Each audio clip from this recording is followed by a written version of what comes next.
Assalamualaikum warahmatullahi wabarakatuh. A'udzubillahi minasyaitonirrajim. Bismillahirrahmanirrahim. La haula wala quwata illa billahil azim. Wa ala alihi washabihi ajmain walhamdulillahirabbil alamin. Selamat siang anak-anak yang berbahagia. Baiklah anak-anak, untuk pertemuan kali ini Pak Haryono akan meneruskan pembelajaran sejarah Indonesia yang termasuk dalam kompetensi dasar kerajaan Hindu-Buddha di Indonesia. Salah satu di antaranya yaitu Kerajaan Sriwijaya. Sebelum kita memulai pembelajaran, kita berdoa lebih dulu kepada Allah Subhanahu wa taala karena hidayah dan karunia-Nya kita dapat bertemu pada hari ini dalam keadaan yang sehat walafiat tanpa ada halangan apapun. Mari kita berdoa dulu. Berdoa mulai. Bismillah.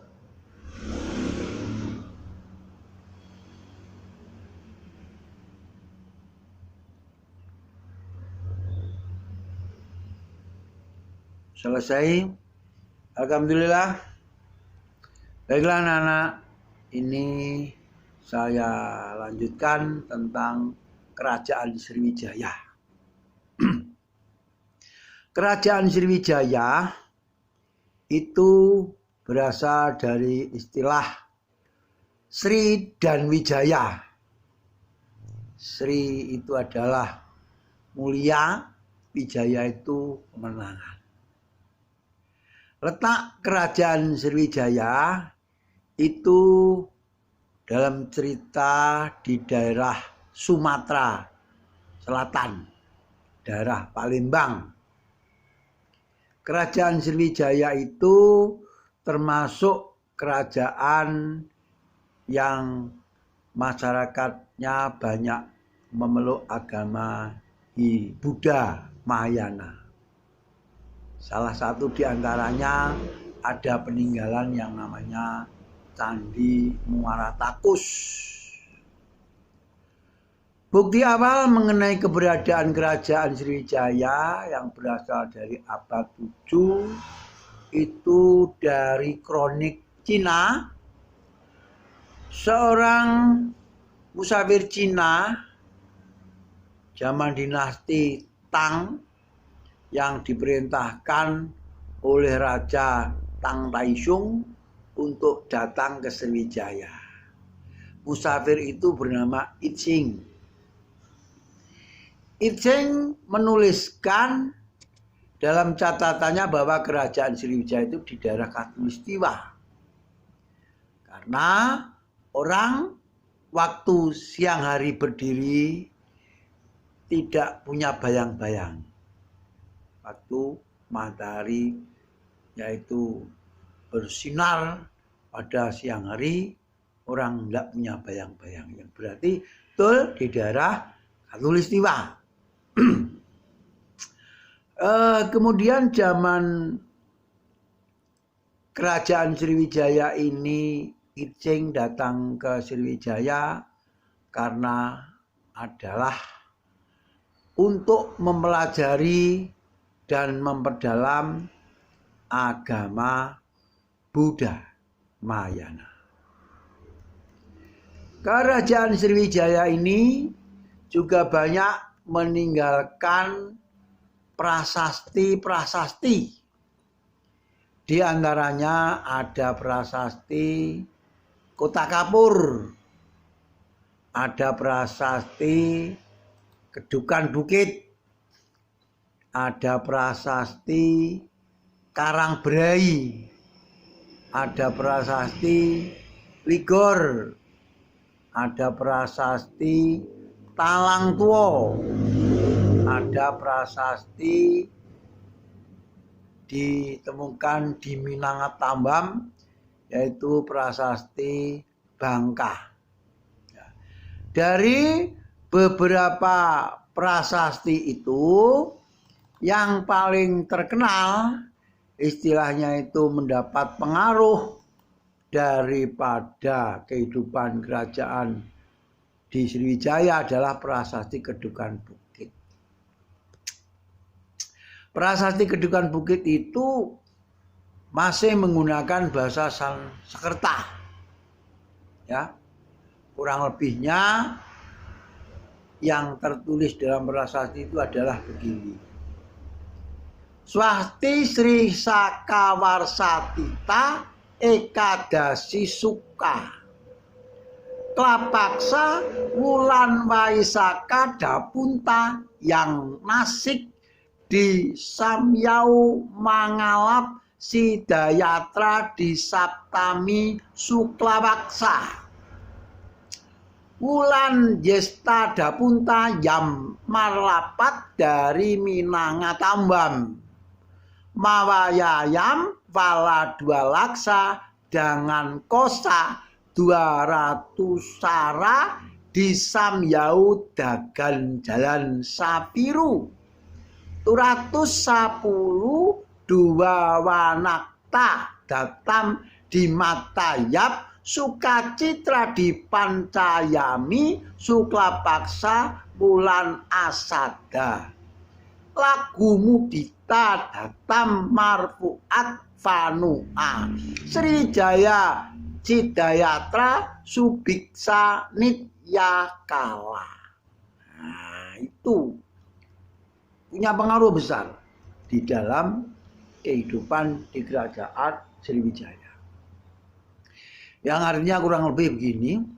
Selama tahun Saka sekitar tahun 605 paruh terang bulan Waisaka Dapunta yang naik di sampan mengambil Sidayatra pada hari ke-7 paruh terang bulan Sakya Dapunta yang berlepas dari Minangatambam membawa bala tentara 2 laksa dengan perbekalan 200 cara disampan dengan berjalan 1312 banyaknya datang di Matajap maka Upang Sukacitra pada hari ke-5 paruh terang bulan Asada. Lega gembira datang membuat Wanuha Sriwijaya Cidayatra Sampurna. Itu ya. Itu yang terdapat di dalam prasasti peninggalan di Sriwijaya. Belum banyak bukti fisik mengenai Sriwijaya yang dapat ditemukan, tidak terdapat catatan lebih lanjut mengenai Sriwijaya dalam sejarah Indonesia. Masa lalunya yang terlupakan dibentuk kembali oleh sarjana asing. Tidak ada orang Indonesia modern yang mendengar mengenai Sriwijaya sampai tahun 1920-an.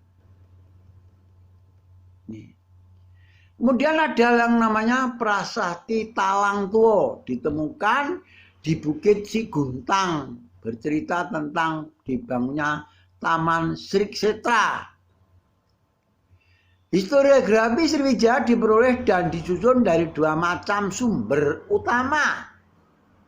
Catatan sejarah Tiongkok dan sejarah prasasti Batu Asia Tenggara yang telah ditemukan dan diterjemahkan.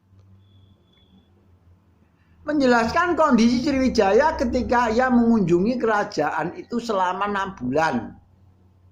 Sekumpulan prasasti Sidayatra abad ke-7 yang ditemukan di Palembang, di Pulau Bangka juga merupakan sumber sejarah primer yang penting. Di samping itu kabar regional yang beberapa mungkin mendekati kisah legenda seperti kisah mengenai Maharaja Javaka dan Raja Khmer juga memberikan sekilas keterangan.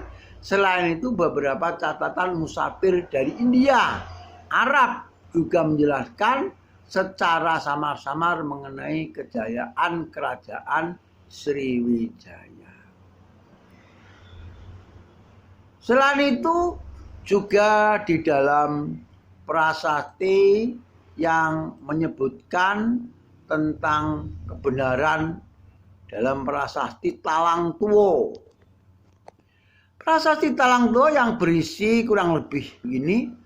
Swasti Sri Saka Warsatita Dindwitiya Suklabaksa Wulan Caitra Sanatat Kalana Parlak Sri Sestra ini Parwa Uat Parwanda Punta yang Sri Jayanaga ini Prinadananta Punta yang Sawanakna yang Tinatan Niyur Pinan Hanau dia dinan samigra nayang kayu nimakan uahna tatahi aur ulan patun yewa wadi punarapi yang berlakukan danan tawat talaga sawanakna yang watku carita parawis prayona kakah punyana sabwasatwa sacara-cara waropayanatamu suka adiasanakala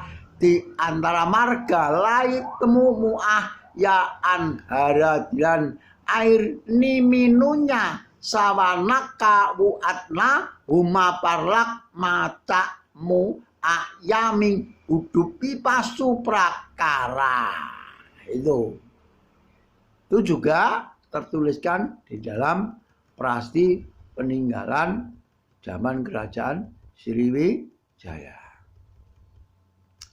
Di dalam prasasti itu juga dapat diartikan sebagai mana yang tertulis di dalam kehidupan Raja Sudamani Warmadewa yang meneruskan yaitu Raja Sriwijaya Sri Jayanaga. Ya. Dapunta yang Sri Jayanaga yang dalam cerita itu juga pernah langwang buana ke Minangkabau. Di mana raja yang terkenal Dapunta yang Sri Jayanaga itu juga merupakan perintis kerajaan Sriwijaya sebagai kerajaan maritim yang merupakan kerajaan itu mata penjaranya adalah sebagai nelayan rakyatnya. Ada seorang yang Laksamana Hang Tuah juga Laksamana di dalam Sriwijaya itu juga terkenal di dalam sebagai bangsa pelaut. Ya. Prasasti yang lain ada prasasti Karangbrai, prasasti Kota Kapur, ada juga prasasti Ligor yang letaknya ditemukan di daerah Malaysia, yang berarti Sriwijaya itu wilayahnya sampai di tanah Genting Kra sana, di daerah Thailand. Disitulah kerajaan Sriwijaya sangat gemar sekali untuk melakukan ekspedisi sehingga dapat dikatakan bahwa sebagai kerajaan Sriwijaya yang mana itu dapat menghantarkan rakyatnya menuju kebahagiaan bersama-sama di bawah panji-panji kerajaan Sriwijaya. Menurut prasasti Kedukan Bukit yang berangkat tahun 605 Saka, Kedatuan Sriwijaya pertama kali didirikan di sekitar Palembang di tepi Sungai Musi. Prasasti ini menyebutkan bahwa Dapunta yang Sri Jayanaga berasal dari Minangkabau. Lokasi yang tepat dari Minangkabau masih diperdebatkan. Teori Palembang sebagai tempat di mana Sriwijaya sebagai pusat kerajaannya. Kemudian selain Palembang, tempat yang lain juga ada di Muara Bungo, daerah Batanghari, Jambi, Muara Takus, ya, pertemuan Sungai Kampar kanan dan Sampar kiri, Riau juga diduga sebagai ibu kota Sriwijaya. Ada yang terkenal juga Taman Purbakala Kerajaan Sriwijaya. Terletak di sebelah barat daya pusat kota Palembang, situs itu membentuk poros yang menghubungkan Bukit Siguntang dan tepian Sungai Musi. Berdasarkan observasi sekitar tahun 1993, menyimpulkan bahwa pusat Sriwijaya berada di lembah Sungai Musi antara Bukit Siguntang dan Sabo Kingking, terletak di Provinsi Sumatera Selatan yang sekarang. Tepatnya di sekitar situs Karanganyar yang kini dijadikan Taman Purbakala Kerajaan Sriwijaya. Pendapat ini didasarkan dari pendapat seorang guru besar yang bernama yaitu Yan Romin yang mengatakan bahwa pusat kerajaan Sriwijaya itu berada di lembah Sungai Musi. Itu. Bangunan air ini terdiri atas kolam dan 2 pulau berbentuk bujur sangkar dan 4 persegi panjang serta jaringan kanal dengan luas areal meliputi 20 hektar. Di kawasan ini ditemukan banyak peninggalan purbakala yang menunjukkan bahwa kawasan ini pernah menjadi pusat pemukiman dan pusat aktivitas manusia. Ya, itu.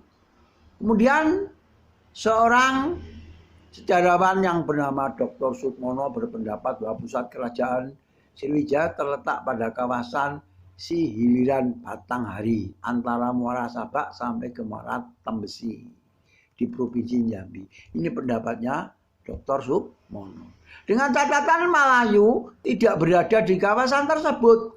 Jika Malayu berada pada kawasan tersebut, ia cenderung kepada pendapatnya Jelmun yang sebelumnya juga telah berpendapat bahwa letak dari pusat kerajaan Sriwijaya berada di kawasan Candi Muara Takus, Provinsi Riau yang sekarang. Dengan asumsi petunjuk arah perjalanan dalam catatan musafir Cina yang bernama Icing. Serta hal ini dapat juga dikaitkan dengan berita tentang pembangunan candi yang dipersembahkan oleh Raja Sriwijaya yang bernama Dapunta yang Sriwijaya Naga bersama Sri Sudamani Warmadewa. Ya. Kemudian seorang musafir Cina yang bernama Cheng Tin Fan Shou atau juga berpendapat sama dengan Purbocaroko mendukung pendapat Mun. Ia berpendapat bahwa Minangkabau disamakan dengan daerah pertemuan Sungai Kampar kanan dan Kampar kiri, daerah Riau, tempat di mana Candi Muara Takus ini berdiri. Menurut kata tambahan berasal dari kata temu, lalu ditafsirkan di daerah tempat sungai bertemu, namun yang pasti pada penaklukan oleh Rajendra Chola Dewa dari India.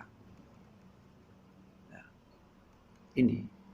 Akan tetapi banyak para ahli sejarah yang mengadakan penelitian dari seorang arkeologi Universitas Indonesia menemukan beberapa situs keagamaan dan tempat tinggal di Muara Jambi. Hal ini menunjukkan bahwa pusat awal Sriwijaya mungkin terletak di Kabupaten Muara Jambi atau Jambi pada tepian Sungai Batanghari dan bukanlah Sungai Musi seperti anggapan sebelumnya. Ini mengenai pendapat di mana sebenarnya tempat yang strategi sebagai pusat kerajaan Sriwijaya. Kerajaan Sriwijaya juga mengembangkan perdagangan dan merupakan negara bahari. Namun kerajaan ini tidak memperluas kekuasaan di luar wilayah Kepulauan Asia Tenggara dengan pengecualian berkontribusi untuk populasi Madagaskar sejauh 3.300 mil di bagian barat. Beberapa ahli memperdebatkan kawasan yang menjadi pusat pemerintahan Sriwijaya. Selain itu, kemungkinan kerajaan ini bisa memindahkan pusat pemerintahannya, namun kawasan yang menjadi ibu kota tetap diperintahkan secara langsung oleh penguasa yang diperintahkan oleh seorang kedatuan perjalanan Siddhayatra. Candi Gumpung, Candi Buddha di Muara Jambi, Kerajaan Melayu yang ditaklukkan Sriwijaya. Kemerajaan Sriwijaya telah ada tahun 671 sesuai dengan catatan Icing dalam prasasti Kedukan Bukit. Pada tahun 682 diketahui imperium ini di bawah pimpinan Dapunta yang Srijaya Naga untuk mengadakan perjalanan Siddhayatra dalam berkah dan memimpin 20.000 tentara untuk menuju ke daerah Kepulauan Bangka menaklukkan Minangkabau. Prasasti Kedukan Bukit adalah prasasti tertua yang ditulis dalam bahasa Melayu. Para ahli berpendapat bahwa prasasti ini mengadaptasi ortografi India untuk menulis prasasti. Berdasarkan prasasti Kapur yang berangkat tahun 686 ditemukan di Pulau Bangka. Kemerajaan ini telah menguasai bagian selatan Sumatera, Pulau Bangka dan Balitung hingga Lampung. Prasasti ini juga menyebutkan bahwa Srijaya Naga telah melancarkan ekspedisi militer untuk menghukum bumi Jawa yang tidak berbakti kepada Sriwijaya. Peristiwa ini bersamaan dengan runtuhnya Tarumanegara di Jawa Barat. Dan dalam catatan yaitu Kerajaan Halingga atau Holing di Jawa Tengah yang kemungkinan besar akibat serangan Sriwijaya. Kemungkinan yang dimaksud dengan bumi Jawa adalah Tarumanegara. Sriwijaya tumbuh dan berhasil mengendalikan jalur perdagangan maritim di Selat Malaka, Selat Sunda, Laut Tiongkok, Selatan Laut Jawa, dan Selat Karimata. Mengenai perkembangan kemerajaan, Sriwijaya bermula di Palembang pada abad ke-7, ya, menyebarkan sebagian besar Sumatera. Raja-raja yang pernah berkuasa di antaranya Dapunta yang Srijaya Naga, kemudian Sudamani Warmadewa, Jaya Singha Warmadewa, kemudian sampai zaman Balaputra Dewa. Ya. Itu masa pemerintahan di Sriwijaya yang cukup lama. Kerajaan Melayu Dharmayastra pada abad ke-18 ditaklukkan. Penaklukan kawasan ekspansi kerajaan ini ke Jawa, Semenanjung Malaya menjadikan Sriwijaya mengendalikan simpul jalur perdagangan utama di Asia Tenggara. Berdasarkan observasi ditemukan reruntuhan candi-candi Sriwijaya di daerah Thailand dan Kamboja pada abad ke-7. Pelabuhan Champa di sebelah timur Indochina mulai mengalihkan banyak perdagangan dari Sriwijaya. Untuk mencegah hal tersebut, Maharaja Dharma I melancarkan beberapa serangan ke kota-kota pantai di Indochina. Kota Indrapura di tepi Sungai Mekong di awal abad ke-8 berada di bawah kendali Sriwijaya. Sriwijaya meneruskan dominasinya atas Kamboja sampai Raja Khmer Jayawarman II. Pendiri kemerajaan Khmer memutuskan hubungan dengan Sriwijaya yang pada abad yang sama pada akhir itu. Sriwijaya menurut catatan pada masa itu Wangsa Sailendra bermigrasi ke dari Jawa Tengah dan berkuasa di sana adalah Raja Balaputra Dewa. Langkasuka di Semenanjung Melayu menjadi bagian kerajaan.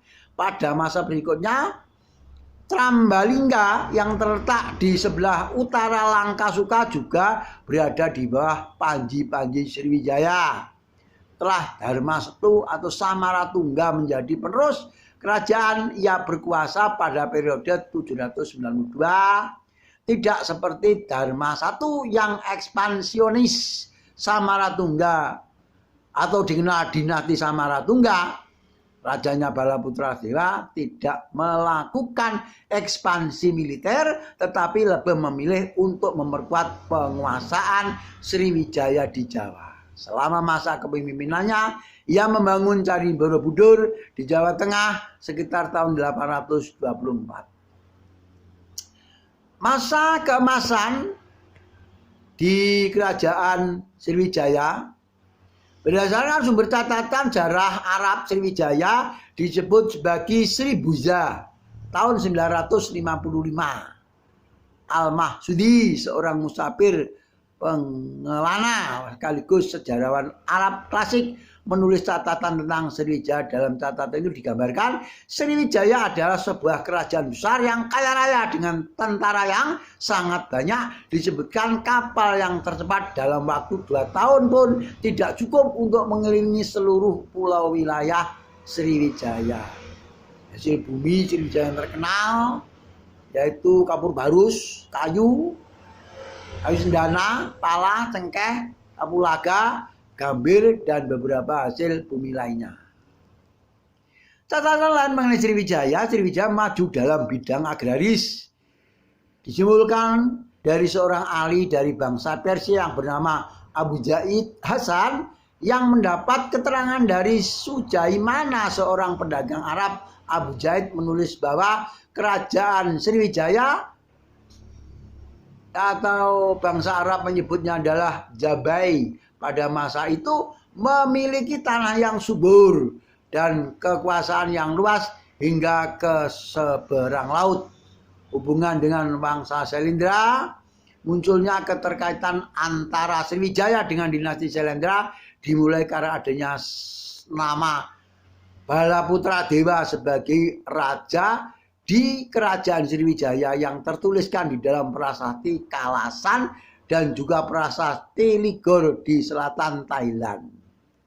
Nah, itu. Akhir-akhirnya kerajaan Sriwijaya itu pun ditaklukkan oleh Majapahit, dipersatukan Majapahit. Jadi Majapahit sebagai kerajaan nasional yang ketiga karena menaklukkan Sriwijaya. Demikianlah anak-anak yang perlu saya sampaikan. Mudah-mudahan keterangan dari saya ini membawa berkah dan menjadikan tambahan ilmu bagi kalian. Dan dari saya cukup sekian. Kita akhiri. Akhirul kalam. Wabillahi taufiq wal hidayah. Wassalamualaikum warahmatullahi wabarakatuh.